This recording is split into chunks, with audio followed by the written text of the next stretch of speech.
中国で初笑いにゃ。中国は助けに行ったはずが、とどめを刺したにゃ。日本を愛する皆さん、こんにちは、こんばんは。視聴中の食べ物飲み物の準備はできてるかにゃ。今回は最後に中国国内の習近平へのメッセージを掲載ですにゃ。2倍速でも良いので最後まで見てにゃ。さて今回のニュースは、中国が守りに行ったはずの独裁者が拘束された件についてです。1月2日、中国はシャオチー氏を特使としてベネズエラに派遣しました。これはこれまで中国がベネズエラに行ってきた数十億ドル規模の投資や融資を守るため、マドゥロ政権との関係を強化する狙いがあったとみられています。なるほどにゃ。投資したお金を守るために中国が後ろにいるにゃってアピールしに行ったわけにゃ。しかも中国がベネズエラに肩入れしていたのは今回が初めてではありません。一時期中国の対外投資のうち実に 53% がベネズエラに集中していた時期があり、石油、インフラ、軍事装備などあらゆる分野で巨額の資金が流れ込んでいました。にゃにゃ。半分以上がベネズエラにゃ。それもベネズエラが中国の子会社にゃ。そのくらい中国はマドゥロ政権を特別扱いしていたのです。習近平主席は何度もマドゥロ氏と会談し、全天候型戦略的パートナーとまで呼んでいました。習近平の推しだったにゃ。でもその推しがまさかの麻薬組織のボスだったとはにゃ。そうなんです。マドゥロ氏は米国司法省から麻薬テロリズム容疑で起訴されており、さらに政権下では1万5000人以上が政治的理由で拘束され、拷問や強制失踪も常態化していたと国連人権高等弁務官事務所が報告しています。にゃーが言うのもなんだけど、これはもう悪者が倒れたでいいにゃ。53% もつぎ込んだ財布どころか金庫みたいなベネズエラを失いにゃ。いろんな国に迷惑かけてた中国もざまあにゃ。そしてそんな中国との背景があったからこそ、中国国営テレビがマドゥロ氏との会談映像を映像付きで大々的に放映したのです。中国としては、我々はマドゥロを守っている、我々の投資は健在だというメッセージを世界に示したかったのでしょう。でもその映像が場所バレバレだったにゃ。その通りです。映像には建物の外観、部屋の構造、周囲の環境まで映っており、そして翌1月3日、アメリカは一切の躊躇なく作戦を決行し、マドゥロ大統領を拘束しました。にゃにゃにゃ。展開早すぎるにゃ。アメリカ、完全に準備してたにゃ。SNS では、大統領はここにいるよシステム爆誕と揶揄されました。結果的に、アメリカ軍の作戦成功を後押しする形となり、マドゥロ氏は拘束され、中国の巨額投資は回収不能となり、経緯は不明ですが、一部の中国人民からは、マドゥロの次は共産党だという声も上がってます。にゃー的には悪者が倒れた、中国が自爆した、国民が喜んだ、この三拍子が揃ったにゃ。ここで事態をさらに複雑にしているのが野党側のゴンザレス氏の発言です。ゴンザレス氏は、拘束されたのは大統領ではない、本来の大統領は私だと主張しています。実際にゴンザレス氏は約50カ国から次期大統領として承認されています。なるほどにゃ。じゃあアメリカ的には大統領のふりをした人物を拘束しただけって話にもなるにゃ。そういう見方も存在します。国際法では正当性と実効支配は別の概念で、ゴンザレス氏は正当性を主張し、マドゥロ氏は実効支配を握っているという構図です。でもオールドメディアはその解釈の違いを説明しないまま、アメリカが大統領を拘束したって騒ぐにゃ。にゃからすると話が半分しか出てないにゃ。本来は誰が正当性を主張しているのか、誰が実効支配しているのか、どの国がどちらを承認しているのか、中国が巨額投資でマドゥロ政権を支えていたこと、こうした情報をすべてテーブルの上に並べて議論すべきです。さらにアルゼンチンのミレイ大統領は、マドゥロは麻薬マフィアとつながる人物だと強く批判し、アメリカとトランプ大統領の行動を支持しています。南米の政治はいつも激しいにゃ。中国がこれまで投じてきた巨額の投資は、今回の政変で回収が極めて難しい状況になっています。投資を守るために特使を送ったのに、逆に全部ひっくり返る流れになったにゃ。そして今後、ベネズエラの資源開発やインフラ事業にはアメリカ企業を中心とした外資系企業が参入する可能性が高いと見られています。さらに今回の一件にはオチがあります。マドゥロ氏拘束後、空港はアメリカ軍の作戦で封鎖され、航空機の離着陸が制限されました。その結果、中国から派遣された特使は帰国のための航空機が空港に入れず、ベネズエラから出られない状況になったと報じられています。今回死者で言ったチャウチャウ社長にゃ。チユ、シャオチーですね。いつの間にかいなくなったってなりそうにゃ。墓穴でアメリカ軍の案内役になった上に、帰っても無事じゃなさそうな上に、普通に帰れないってオチまでつくのかにゃ。これはさすがに同情するにゃ。中国は巨額の投資を守るために特使を送り、外交アピールのために映像を流し、結果的にアメリカの作戦を後押しし、投資も影響力も失い、最後は特使が帰れなくなるという最後にオチまでついて、非常に象徴的な展開となりました。今回のベネズエラ情勢は、中国外交の脆さと国際政治の厳しさを示す出来事と言えるでしょう。中国が自ら招き入れたコントのような展開から、最終的には武力行使という、決して平和的とは言えない結末へと進んだ今回のベネズエラ情勢ですが、大統領が拘束されるまで恥ずかしながらベネズエラの国民がどれだけ待ち望んでいたかを知りませんでした。メディアが伝えるアメリカ批判と SNS との温度差で風邪をひきそうなみんなの声をご覧くださいにゃ。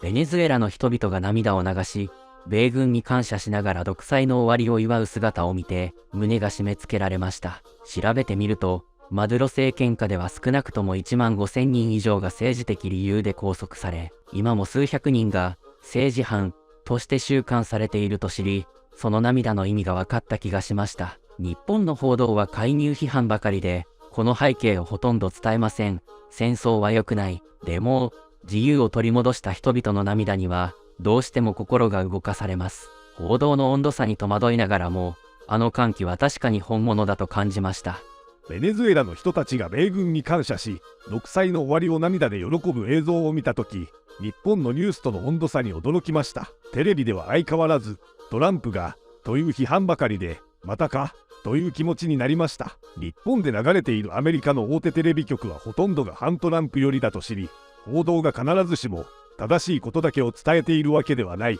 と気づきました。現地の人々の涙と笑顔を見て、情報は自分で取りに行かないと真実に近づけないのだと実感しました。テレビではアメリカの介入を問題視する声が大半なのに、SNS で見たベネズエラの人々は涙を流しながら喜んでいました。その落差に正直戸惑いました。戦争には反対ですし、武力に頼らない解決が理想だとも思います。ただ、独裁の下で長年生きてきた人たちの笑顔を見たとき、日本にいる自分が簡単に善悪を決めていいのか考え込んでしまいました。広場で人々が抱き合い、泣きながら米軍に感謝を叫ぶ映像を見て、胸の奥が熱くなりました。日本のメディアは、国際法や介入の是非を語りますが、現地ではそんな抽象論より、生き延びられるかどうかが現実だったはずです。戦争は嫌いです。でも、あの光景を前にして、ただ批判だけで片付けてしまうのは、あまりにも一面的だと感じました。国旗を握りしめ、泣き崩れるベネズエラの人々の姿は、強く印象に残りました。日本のニュースでは、現地の声がほとんど紹介されず、政治的な評価ばかりが先行しています。戦争は起きてほしくない。でも、自由を取り戻した瞬間のあの喜びまで否定することはできません。報道の中に映らない感情の存在をもっと大切にすべきだと思いました。SNS で見たベネズエラの映像は、日本で受け取ってきた情報と大きく食い違っていました。人々は涙を流し、米軍に感謝し、独裁の終わりを全身で喜んでいた。戦争には反対です。ただ、あの必死な表情を見てしまうと、外から安全な場所で批判するだけでは、現実を見誤るのではないかという不安が残りました。泣き崩れ、米軍に感謝を叫ぶベネズエラの人々を見て胸が熱くなりました。日本のメディアは介入の是非ばかり語るけれど、現地の人たちにとっては生きるか死ぬかの問題だったのだと痛感しました。戦争は嫌い。でもあの涙を見てしまうと、単純に批判だけするのは違う気がしました。日本では遠い国の出来事として扱われがちなベネズエラですが、現地の人々の涙を見て、一気に現実味を帯びました。独裁の終わりを祝う姿は、政治ニュースというより、人間の尊厳の話に見えました。理想論だけでは救われない現実がある。そのことを突きつけられた気がして、軽々しく意見を言えなくなりました。米軍に感謝しながら泣くベネズエラの人々を見て、日本の平和な日常との距離を感じました。戦争を否定する価値観は大切です。でも、独裁下で声を奪われ続けた人たちにとって、あの瞬間は生き直す第一歩だったのかもしれません。日本の基準だけで世界を測ることの限界を強く意識させられました。映像の中で泣き笑いするベネズエラの人々を見て、ニュースでは伝わらない重みを感じました。介入か非かという二択ではなく、その国で生きる人の時間がどうだったのかを見る必要があると思います。戦争を肯定することはできませんが、あの歓喜を見なかったことにするのも違う。日本にいるからこそ、慎重に向き合うべき問題だと感じました。SNS で見たベネズエラの人たちの姿に、正直、涙が出ました。独裁が終わった瞬間に泣き崩れ、感謝を叫ぶ姿は演技ではできないと思います。日本にいると、戦争はダメ、で話が止まりがちですが、何年も抑圧されてきた人たちにとっては、生き直せるかどうかの瞬間だったはずです。安全な場所から善悪を決めつけることの怖さを強く感じました。感情的な映像に心は動きましたが、同時に冷静に見る必要もあると思いました。軍事介入は必ず反動を生みますし、その後の統治がうまくいかなければ混乱は続きます。ただ、日本の報道は介入、悪と決めつけすぎている印象も否めません。現地の人々の声と国際政治の現実、その両方を並べて考える視点が必要だと感じました。イタリアのメローニ首相がトランプを支持したという話を聞き、なるほどと思いました。理想論よりも現実を見て動く政治家が増えているのではないでしょうか。ベネズエラの件も感情論やイデオロギーではなく、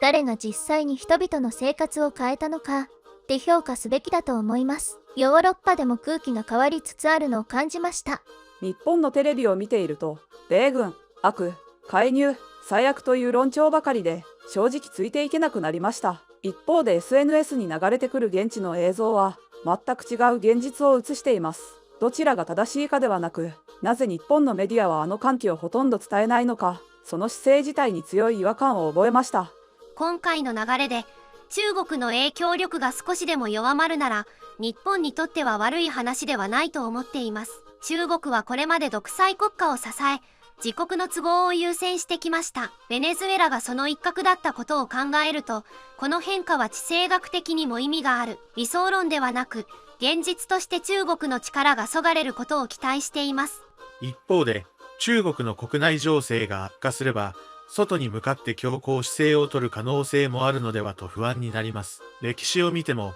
内政が苦しい国ほど外に敵を作りがちです。台湾や周辺国への圧力が強まらないか、日本としても警戒すべきだと思います。今回の件は希望と同時に緊張も含んでいると感じました。一方で、中国の国内情勢が悪化すれば、外に向かって強硬姿勢を取る可能性もあるのではと不安になります。歴史を見ても、内政が苦しい国ほど外に敵を作りがちです。台湾や周辺国への圧力が強まらないか、日本としても警戒すべきだと思います。今回の件は希望と同時に、緊張も含んでいると感じました。ベネズエラは中国だけでなくロシアとも深く結びついていました。今回の出来事は、ロシアの影響力がまた一つそがれたとも言えると思います。ウクライナで疲弊している中で、視点を失うのは大きい。世界が少しずつですが、独裁国家に依存しない方向へ動いている兆しとして見ています。国だの政治だの以前に、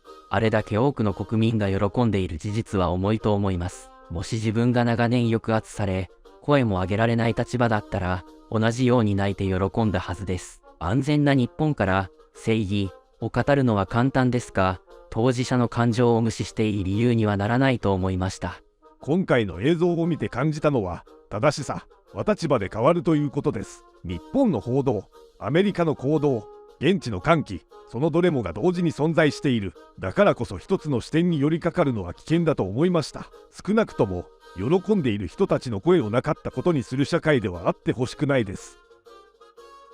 最後にちょっとしたおまけです。ベネズエラの大統領が拘束されたというニュースを受けて、中国国内でも思わぬ形で反応があったようです。中国国内のある公衆トイレの壁にこんな落書きが見つかったと報じられています。トランプよ、早くシューブタを逮捕してくれ。14億の人民を解放してくれ。中国では公衆トイレがほぼ唯一の監視カメラの死角、つまり言論の自由が存在する唯一の場所とも言われています。便所の落書き、それは誰にも見られず、